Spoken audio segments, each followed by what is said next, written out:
Alright, so bali kamusta po kayong lahat mga kahambol, ano?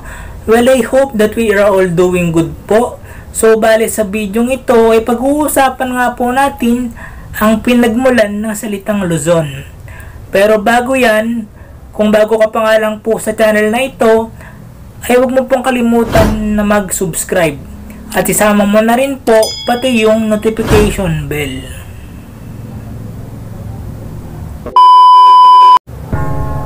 Alright, so alam niyo na po ba mga kahambol na nagmula po ang salitang Luzon sa salitang lusong?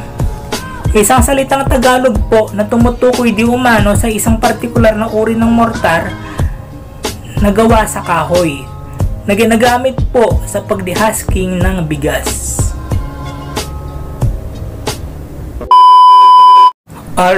Alright, at sana po ay may natutunan po tayo sa topic na ito, ano po mga kahambol. At kung nagustuhan nyo nga po ang video ito, ay paklik na lang po ako na like button sa ibaba.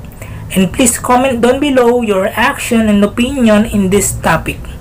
And please don't forget to subscribe. Salamat po.